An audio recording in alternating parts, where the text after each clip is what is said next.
اچھا نہیں، کچھ لوگ بول رہے ہیں مفتی بھاگ گیا کہ نہیں نہیں نہیں، مفتی صاحب سے یہاں نہیں ہونا بھائی، مفتی صاحب سے یہاں ڈیبیٹ نہیں ہونا ہے، یہاں تو بس جو بھی ایمان والے ہیں جو آئیں گے ان کو یہ بولا جائے گا کہ جناب 9:30 بجے ان کا کیا نام ہے مفتی صاحب کا پروگرام شروع ہونا ہے، تو وہاں حاضر رہیے گا، اور ہم اپنے طریقے کے مہارتی ہیں، ٹھیک؟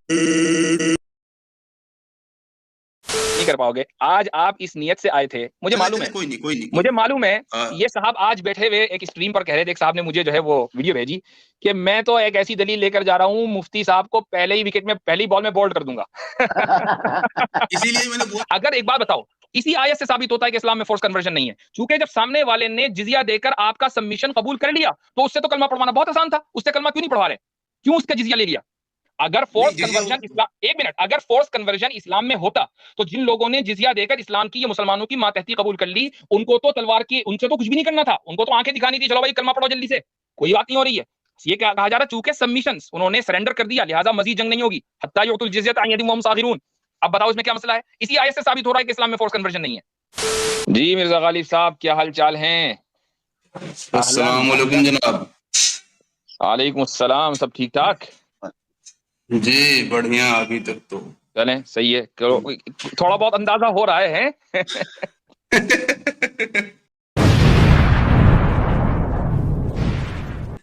نہیں، وقت کا بھروسہ نہیں ہوتا نا، تو اپنا ڈائلوگ ہی ہے کہ ابھی تک تو ٹھیک ہے. ہاں نہیں، اچھی بات ہے، صحیح بات ہے. تو آج آپ کو کٹر منافق کا لقب دیا جائے یا نہ دیا جائے؟ جناب ہم تو بولتے ہیں کٹر منافق دینی بھائی، آپ یہ تو لقب دو اچھی یا نہ دو کیا فرق پڑتا ہے. یہ تو بہت اچھا کیا، تو انشاءاللہ اب آپ کو مخاطب کرنے میں ہمیں آسانی رہے گی، یہ بالکل صحیح ہو گیا. پیش کرے ذرا. اچھا اب میں اپنی دلیل تو دے دوں بھائی، یا اپنی دلیل نہ دوں؟ ابھی تک آپ ہی کی دلیلیں چل رہی ہیں، ٹھیک ہے، تو اب میں اپنی دلیل بھی دے دیتا ہوں، دے دیں، اس پر بھی بات کریں گے. اچھا جی، دیکھو جی، فرسٹ ایویڈنس سورہ نمبر 10 آیت نمبر 99، اللہ تعالیٰ فرماتا ہے وَلَوْ شَاءَ رَبُّكَ لَآمَنَ مَنْ فِي الْأَرْضِ كُلُّهُمْ جَمِيعًا أَفَأَنْتَ تُكْرِهُ النَّاسَ حَتَّى يَكُونُوا مُؤْمِنِينَ. کہ انگلش ترجمہ ہے had your Lord so willed, O Prophet, all people on earth would have certainly believed. یہ بیان قدرت ہے، پہلے ہی بتا دوں کبھی کسی کو problem who. even single one of them, would you then force people to become believers؟ اللہ تعالیٰ رسول اکرم صلی اللہ علیہ وسلم کو کہہ رہا ہے کہ کیا آپ لوگوں کو مجبور کر سکتے ہیں کہ وہ مومن بن جائیں؟ یہ آپ کو حق نہیں دیا اللہ نے. یہ پہلا ایویڈنس ہے، ٹھیک ہے، فورس کنورژن کے خلاف. دوسرا ایویڈنس سورہ نمبر 18 آیت نمبر 29، اللہ تعالیٰ فرماتا ہے وَقُلِ الْحَقُّ مِنْ رَبِّكُمْ فَمَنْ شَاءَ فَلْيُؤْمِنْ وَمَنْ شَاءَ فَلْيَكْفُرْ. And say, O Prophet, this is the truth from your Lord, whoever wills let them believe and whoever wills let them disbelieve. کہ یہی حق ہے تمہارے رب کی طرف سے، اب لوگوں کے اوپر چھوڑ دو، جو چاہے ایمان قبول کرے اور جو چاہے کفر کرے. اس سے بڑھ کر اور کیا ڈکلیریشن قرآن کا ہو سکتا ہے؟ اگر فورس کنورژن پہ بلیو کرتا تو یہ آیت نازل ہوتی. 29 رک جائیے، ہاں 29 یہ جو میں نے آیت پیش کی ہے، ایک تو 10:99 ہے، ایک 18:29 ہے، اور ایک ابھی رک جائیے، ابھی آپ کی آیت پہ آؤں گا میں. آپ کو یہ آیت پیش کرنا چاہ رہے ہیں کیا؟ 29 صحیح بول رہا نا، سورہ توبہ 29. ہاں اچھا وہ رک جائیے، ابھی آپ کی آیت پہ بھی آؤں گا. تھرڈ ایویڈنس قرآن میں ہے، سورہ نمبر 76 آیت number 3، اِنَّا هَدَيْنَاهُ السَّبِيلَ إِمَّا شَاكِرًا وَإِمَّا كَفُورًا. We already showed them the way whether they choose to be grateful or ungrateful. ہم نے راستہ دکھا دیا، اب ان کا اختیار ہے، چاہے وہ شکر گزار بندے بنے یا کافر بنے. وَإِمَّا كَفُورًا، کافر بنے. اب بتاؤ اس سے بڑھ کر اور کیا اختیار ہو سکتا ہے؟ کیسا فورس؟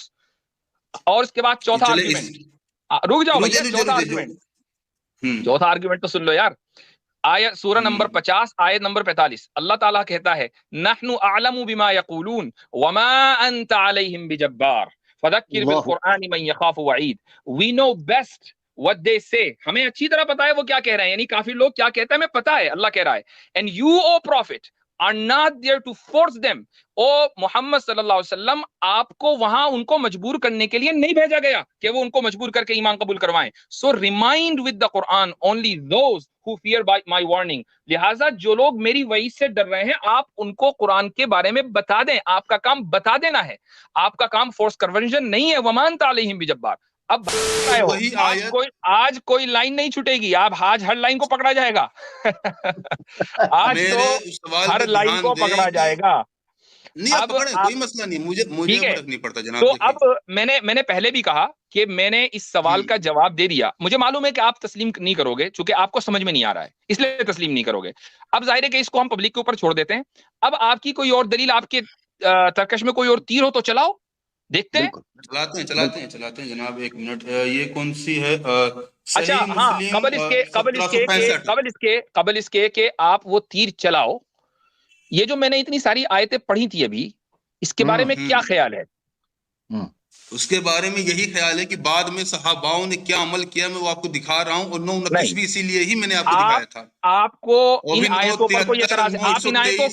آپ ان آیتوں کو تسلیم کر رہے ہو؟ وہ کمزوری کی حالت میں بولی گئی آیت, اس وقت اتنی پاور نہیں تھی. ارے بھیا کس نے کہہ دیا یہ آیتیں مدنی دور میں نازل ہوئی ہیں؟ مدنی دور میں جاتے ہی ایک دم مضبوط نہیں ہو گئے تھے. مجھے آپ بتائیں, اللہ اکراہ فی الدین کے وقت اور اس آیت کے وقت 929 کے وقت کیا مسلمانوں کی تعداد برابر تھی؟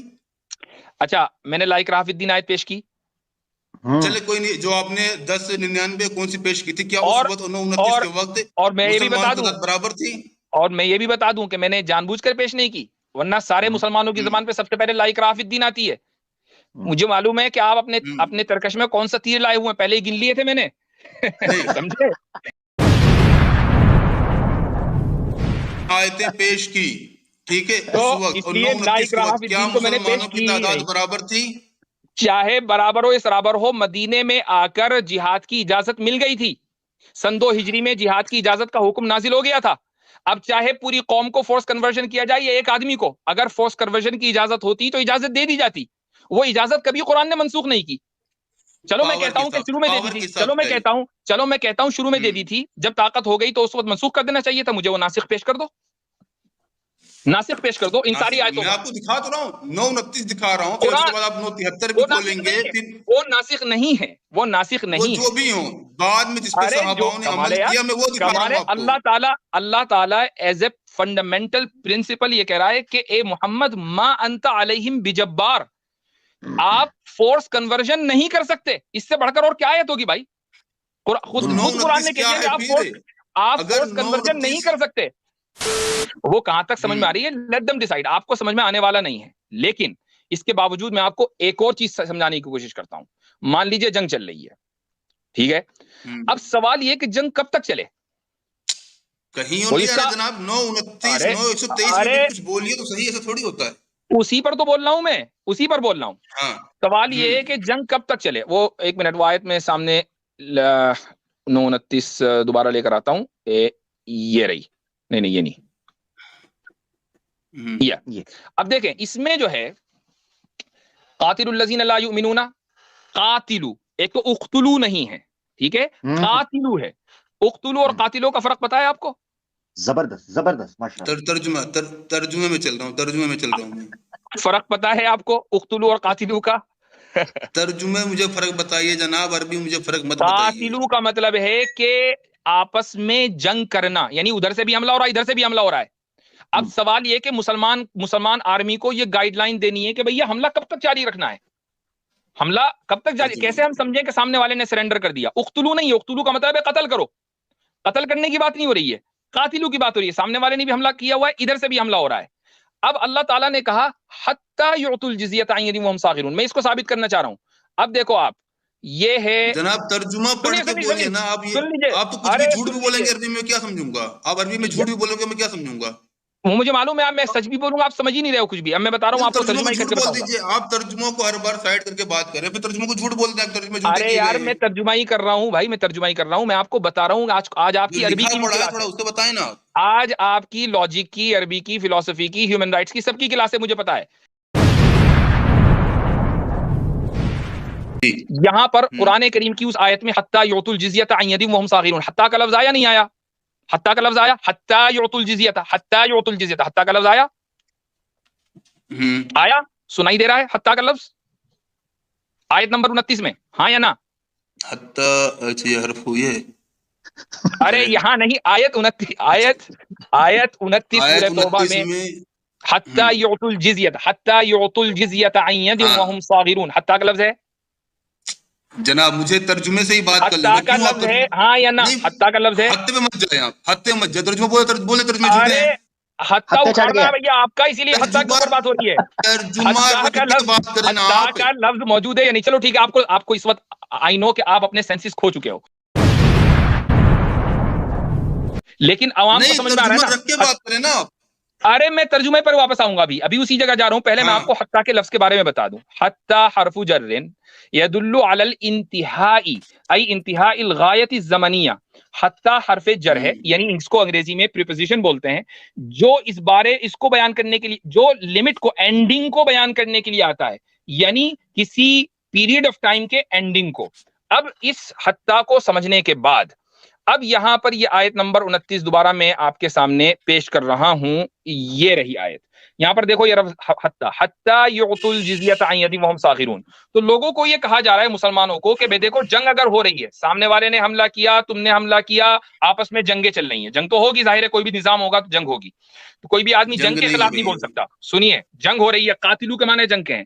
اب مسلمانوں کو یہ کہ بھئی یہ جنگ کب تک کرنی ہے, اس کی یعنی ہمیں کیسے پتا چلے کہ سامنے والا سرنڈر کر دے گا؟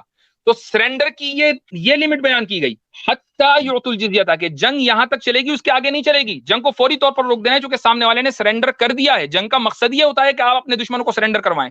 سرنڈر ہو گئے, جنگ جو ہے فوراً رک جائے گی. اب آپ قتل نہیں کر سکتے کسی کو, چاہے وہ کلمہ پڑھے نہ پڑھے. اگر ایک بات بتاؤ, اسی آیت سے ثابت ہوتا ہے کہ اسلام میں فورس کنورژن نہیں ہے, چونکہ جب سامنے والے نے جزیہ دے کر آپ کا سبمیشن قبول کر لیا, تو اس سے تو کلمہ پڑھوانا بہت آسان تھا. اس سے کلمہ کیوں نہیں پڑھوا رہے, کیوں اس کا جزیہ لے لیا؟ اگر فورس کنورژن اسلام, ایک منٹ, اگر فورس کنورژن اسلام میں ہوتا تو جن لوگوں نے جزیہ دے کر اسلام کی, یہ مسلمانوں کی ماتحتی قبول کر لی, ان کو تو تلوار کی, ان سے تو کچھ بھی نہیں کرنا تھا, ان کو تو آنکھیں دکھانی تھی, چلو بھائی کلمہ پڑھو جلدی سے, کوئی بات نہیں ہو رہی ہے. یہ کہا جا رہا, چونکہ سبمیشنز, انہوں نے سرنڈر کر دیا, لہٰذا مزید جنگ نہیں ہوگی. حتیٰ یعطوا الجزیۃ عن ید وہم صاغرون. اب بتاؤ اس میں کیا مسئلہ ہے؟ اسی آیت سے ثابت ہو رہا ہے کہ اسلام میں فورس کنورژن نہیں ہے. اچھا, اس سے ایسا ثابت ہو رہا ہے کہ اسلام میں فورس کنورژن نہیں ہے. اسی کیا آیت لکھا سے جا ثابت ہو رہا رہا ہے, fight those who do not believe in Allah. اسی آیت سے ثابت کر دیا میں نے کہ اسلام میں فورس کنورژن نہیں ہے. ان سے لڑنے کو کہا جا رہا ہے جناب, کیونکہ اگر اسلام میں فورس کنورژن ہوتا تو آیت میں یہ ہوتا کہ دیکھو اب وہ جزیہ دے چکے ہیں نا, تو جزیہ بھی لے لو, کلمہ بھی پڑھاؤ. آپ کو قرآن سے, ایک منٹ, آپ کو قرآن سے ثابت کرنا ہے, چونکہ قرآن کی آیت ہے, قرآن سے ثابت کرنا ہے فورس کنورژن, قرآن سے ثابت کرنا ہے فورس کنورژن. 9:29 کیا ہے؟ جو 9:29 ہے اس میں فورس کنورژن نہیں, اس سے فورس کنورژن کے خلاف ثابت ہو رہا ہے. اس میں جزیہ کا تذکرہ ہے. نہیں, جزیہ کنورژن نہیں ہے, جزیہ کنورژن ہوتا ہے. ایک آدمی جزیہ دے رہا ہے تو اس کا مطلب وہ مسلمان ہو گیا. بھائی ان سے اسلام نہ قبول کرنے کی صورت میں باقاعدہ گنڈا ٹیکس وصولا جا رہا ہے, کوئی بات ہی نہیں ہے. ایک منٹ, کنورژن کا مطلب یہ ہوتا ہے, کنورژن کا مطلب یہ ہوتا ہے کہ نہیں ایک ہی آپشن ہے. فورس کنورژن کا مطلب ہے ایک ہی آپشن ہے, اسلام قبول کرو. جزیہ کا آپشن کیوں ہے وہاں اس آیت میں؟ تمہاری جو سب سے مضبوط دلیل, آپ کی جو سب سے مضبوط دلیل آیت نمبر 29 ہے میرے بھائی, اس سے تو فورس کنورژن کے خلاف بات ثابت ہو رہی ہے. اب وہ آپ کچھ بھی سمجھے, والے کچھ بھی سمجھے, لیکن دنیا کو پتا اگر کسی پہ 3 شرطیں رکھی جا رہی ہیں, قرآن کریم سے آپ کو یہ ثابت کرنا پڑے گا کہ ما انت علیہم بجبار, کہ آپ کو جبار یعنی فورس کنورٹر بنا کر نہیں بھیجا گیا. یہ آیت غلط ہے, یہ ثابت کرو قرآن سے. نہیں 9:29 کو آپ مت مانو, ٹھیک ہے نا, نہیں مان رہا ہوں میں. ارے میری کیا مجال کہ میں قرآن کے ایک حرف کا انکار کر دوں, میں اسلام سے نہ خارج ہو جاؤں؟ بالکل نہیں, یہ آپ اپنے الفاظ میرے منہ میں ڈال رہے ہو. بالکل نہیں, میں اس آیت کا وہ مطلب بیان کر رہا ہوں جو اس آیت میں لکھا ہوا ہے, جو اس آیت میں لکھا ہوا ہے. میں نے نہ کسی تفسیر کا سہارا لیا, نہ کسی حدیث کا سہارا لیا, اسی آیت سے ثابت کیا ہوتا ہے. اب میں آپ کو بتاتا ہوں کہ میرے بھائی جہاد کیوں ہوتا نہیں ہے. مجھے آپ بتائیں سن اس کا لیجیے. ترجمے میں بات کریں. نہیں کن نہیں سے نہیں لڑنے کی ارے بات کی جا رہی ہے مجھے اس جواب آیت دینے میں؟ دو گے, کن سے لڑنے کی بات کی جا رہی ہے؟ مجھے جواب دینے دو گے نا, تو تبھی تو دوں گا میں جواب. دیکھو اس آیت میں, یہ آیت سورہ نمبر 22 آیت نمبر 39 ہے. اللہ تعالیٰ فرماتا ہے اذن للذین یقاتلون بانہم ظلموا وان اللہ علی نصرہم لقدیر. Permission to fight back is hereby granted to those being fought for they have been wronged. یعنی جنگ لڑنے کی اجازت اس لیے دی گئی چونکہ ان کے اوپر ظلم ہوا ہے, لہٰذا ظلم کو دفع کرنے کے لیے, ظلم کو ختم کرنے کے لیے جنگ کی اجازت دی گئی. اور مقصد جہاد کا اور جنگ کا یہاں ہے بی, یہ جو بی ہے نا, بی انہم ظلموا, با سببیت کے لیے آتا ہے عربی زبان کے اندر, یعنی سبب بیان کرنے کے لیے. ظلم سبب بنا ہے جہاد کی لیگالٹی کا, جزیہ سبب نہیں بنا ہے. جزیہ کے جہاں جزیے کی بات ہے آیت نمبر 29 میں, وہاں حتیٰ کا لفظ آیا ہے, اور حتیٰ کے معنی ہے کہ یہاں چونکہ جزیہ دے کر یہ ثابت ہو رہا ہے کہ دشمن نے سرنڈر کر دیا, لہٰذا اب آپ ان کو نہیں مار سکتے, ان کے اوپر ہتھیار نہیں اٹھے گا چونکہ سرنڈر کر چکے ہیں. یہ تو جنگ کے مطلب اعلیٰ لوگ ترین ایتھکس, یہ تو جنگ کے اعلیٰ ترین ایتھکس ہیں جو دنیا نے ہم سے مطلب لیے ہیں. Let the public decide. ایک چیز کو بار بار ریپیٹ کر کے کوئی فائدہ نہیں ہے. چلے اور کچھ ہے کوئی نہیں. صحیح مسلم 1765 ذرا پیش کریں, انٹرنیشنل نمبرنگ سے 1765 ہے. آپ اس حدیث سے, آپ کے اس حدیث کے پیش کرنے کا مقصد فورس کنورژن کو ثابت کرنا تھا نا, یہی تھا نا, اسلام میں آنے کے لیے فورس کرنا, فورس کنورژن کو ثابت کرنا تھا نا, ہاں یا نا, ہاں یا نا, چلے بولے ہاں. ثابت کرو اس حدیث سے, بتاؤ کدھر لکھا ہے فورس کنورژن ہو گیا, ثابت کرو. انہیں اسلام میں آنے کے لیے فورس کیا جا رہا ہے یا نہیں؟ نہیں کیا جا رہا. رسول اللہ کہہ رہے ہیں کہ میں, نہیں کیا یہود جا بھی رہا یہ کہہ رہے ہیں, یہود بھی یہی کہہ رہے ہیں کہ قد بلغتا, آپ نے اپنی بات پہنچا دی, آپ کا کام تبلیغ کرنا ہے. یہود کہہ رہا ہے, یہود جیسے یہود بے بہبود کہہ رہا ہے, لیکن مرزا غالب نہیں سمجھ رہا ہے. واہ بھائی واہ. حضور نے کیا کہا اس پہ؟ حضور نے کیا کہا اس پر؟ حضور رسول اکرم صلی اللہ علیہ وسلم نے یہ اسٹیٹس بیان کر دیا اس علاقے کا کہ دیکھو جزیرت العرب میں, ہاں اس علاقے کا یہ اسٹیٹس ہے کہ یہ علاقے پر, یہاں علاقے پر اللہ اور اللہ کے رسول کا نظام چلے گا. یہی وجہ ہے, میں بتا دیتا ہوں آپ کو, کہ یہودیوں نے اسلام مکمل طریقے سے قبول نہیں کیا. تیما اور اریحا ایک جگہ ہے جو جزیرت العرب کے کنارے پر ہیں, وہاں ان کو سیٹل کرایا گیا کہ تم یہاں رہو, اور وہ بھی اسلامی حکومت میں ہی تھے. اسلامی حکومت سے ان کو نکالا نہیں گیا, ان کو اسلامی حکومت میں ہی باقی رکھا گیا, تیما اور اریحا میں. آپ کو پتا بھی ہے اگر فورس کنورژن ہوتا, ایک منٹ, اگر فورس کنورژن ہوتا, اگر فورس کنورژن ہوتا تو ان کو ریلوکیٹ نہ کرایا جاتا, بلکہ یہ کہا جاتا دیکھو بھیا جا کدھر رہے ہو, یہ رہی تلوار, کدھر جا رہے ہو, پڑھو کلمہ, ٹھیک ہے. مطلب یہ ایسا ہے, لیٹ دا پیپل ڈیسائیڈ, ٹھیک ہے, چونکہ آپ ڈیسائیڈ نہیں کر پاؤ گے. آج آپ اس نیت سے آئے تھے, مجھے معلوم ہے, کوئی نہیں, مجھے معلوم ہے. یہ صاحب آج بیٹھے ہوئے ایک اسٹریم پر کہہ رہے تھے, ایک صاحب نے مجھے جو ہے وہ ویڈیو بھیجی کہ میں تو ایک ایسی دلیل لے کر جا رہا ہوں, مفتی صاحب کو پہلے ہی وکٹ میں, پہلی بال میں بولڈ کر دوں گا. اسی لیے میں نے بول گے آپ کو میری ایک بات کی تعریف کرنی پڑے گی, اور وہ تعریف یہ ہے کہ میں نے لا اکراہ فی الدین کی آیت پیش ہی نہیں کی, اور آپ یہ انتظار میں بیٹھے تھے کہ میں کھٹ سے لا اکراہ فی الدین پیش کروں گا, ہے نا؟ میں فٹافٹ کہہ دوں گا کہ اس وقت تعداد کم تھی. نہیں, اور میں کہہ دوں گا کہ آیت منسوخ ہو گئی, ابن کثیر میں لکھا ہے. وہ تو کی تعداد سے کیا ہوتا ہے, تفسیروں کے لیے آپ نے منع کیا ہے, تفسیروں کے لیے آپ نے بول ہی دیا تھا کہ بھائی تفسیر. ہماری طرف سے ایک بات نہیں ہوئی, ہم نے کبھی یہ نہیں کہا کہ ہم کچھ کریں گے. ہم نے کہا کہ بھیا آپ روایت پیش کریں گے, اگر ہمیں پتا ہوگا ہم جواب دے دیں گے, نہیں پتا ہوگا ہم تحقیق کر کے آپ کے سامنے. یہ ہمارا تواضع کا معیار ہے. حدیث میں رسول اکرم صلی اللہ علیہ وسلم نے فرمایا من تواضع للہ رفعہ اللہ, جو اللہ کے لیے تواضع اختیار کرتا ہے اللہ تعالیٰ اس کو بلند کرتا ہے. آپ نے تواضع اختیار نہیں کی مرزا غالب, یہ بڑے بڑے دعوے آپ کے سامنے آ کر پڑ گئے. آپ کے اپنے لوگ جو آپ کو نمبر 3 کہتے ہیں کہ آپ اس بیٹنگ لائن کے تیسرے آرڈر کے بیٹسمین ہو. تو دیکھو جی